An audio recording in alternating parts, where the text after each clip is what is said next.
Assalamualaikum warahmatullahi wabarakatuh. Saya Anissa Fitri Andini Mulyasari dengan NIM 19921410006 dari kelas A Prodi S1 Akuntansi. Nah, di sini saya akan membahas mengenai tugas 7 sebagai tugas untuk ujian tengah semester. Nah, seperti yang kita ketahui bersama bahwa tugas 7 itu merupakan rangkuman presentasi artikel kelompok dari kelompok 2, 4, 5, 6, 7, dan 8 dari kelas A terkait dengan artikel hasil penghitungan dan penetapan BKT dan UKT dengan tema pendidikan yang berkeadilan dan berkualitas. Nah, demi mempersingkat waktu, langsung saja saya akan membahas mengenai kesimpulan-kesimpulan yang telah saya dapat dari hasil diskusi teman-teman dari kelompok 2, 4, 5, 6, 7, dan 8 dari kelas A. Oke, langsung saja kepada pemateri pertama dari kelompok 2. Jadi, kelompok 2 ini membahas mengenai perhitungan dan penerapan UKT dan bagaimana dampaknya terhadap pengembangan kualitas pendidikan mahasiswa. Nah, kelompok 2 ini menitik beratkan mengenai bagaimana UKT dan BKT itu sangat berpengaruh terhadap kelangsungan kualitas pendidikan.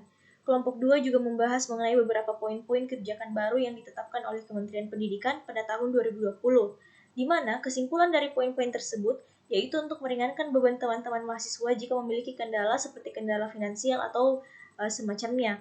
Kelompok 2 juga membahas mengenai bagaimana UKT dan BKT itu sangat berpengaruh terhadap pendidikan setiap anak bangsa itu sendiri. Nah, mungkin itu yang bisa saya tangkap dari hasil diskusi teman-teman dari kelompok 2. Nah, kita lanjut saja untuk kelompok 4. Nah, kelompok 4 ini membahas mengenai kebijakan dalam penyusunan BKT dan UKT yang ada pada Perkemendikbud nomor 25 tahun 2020 secara lebih rinci, di mana menurut penyajian dari kelompok 4, peraturan dari Kementerian Pendidikan tersebut ada 4 poin dengan harapan dapat meringankan beban mahasiswa. Nah, di mana poin pertama itu, UKT dapat disesuaikan untuk mahasiswa yang keluarganya mengalami penurunan ekonomi atau terkendala dengan finansialnya.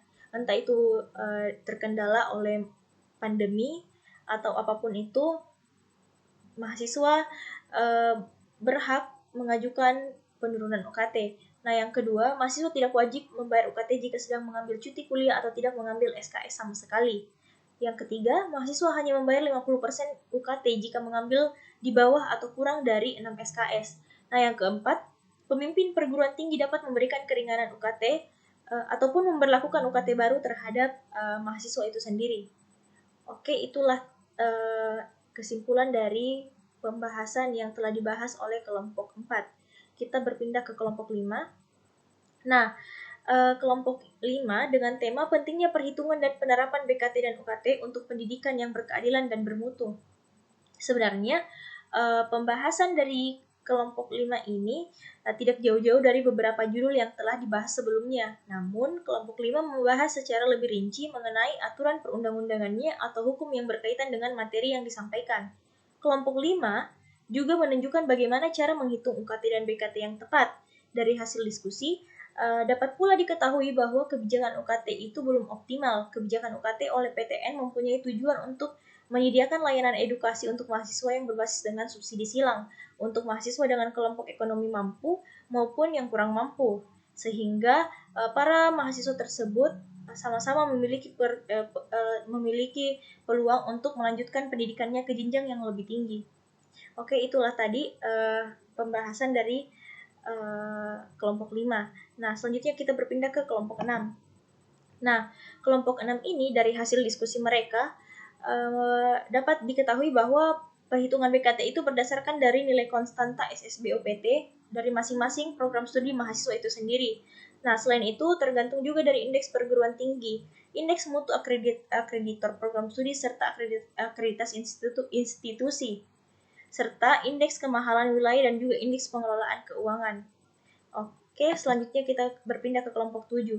Nah, di mana kelompok 7 ini menjabarkan tentang jumlah UKT dari setiap mahasiswa itu berbeda-beda. Pada umumnya, perbedaan tersebut disebabkan oleh penentuan jumlah UKT yang dilihat berdasarkan tingkat kemampuan ekonomi mahasiswa itu sendiri. Fungsi utama dari UKT yaitu merupakan subsidi silang di antara mahasiswa yang mampu dan juga mahasiswa yang kurang mampu dalam hal finansial atau hal keuangan. Oke, selanjutnya untuk kelompok terakhir yaitu kelompok 8. Kelompok 8 ini membahas mengenai sistem yang diinginkan oleh universitas untuk menetapkan biaya UKT agar dapat dihitung indeks kemampuan ekonomi dan orang tua serta wali mahasiswa secara otomatis. Maka dari penjelasan kelompok 8 diperlukan komponen dan juga rumus untuk menentukan pembagian dari UKT tersebut. Oke, mungkin cukup sekian penjabaran dari saya.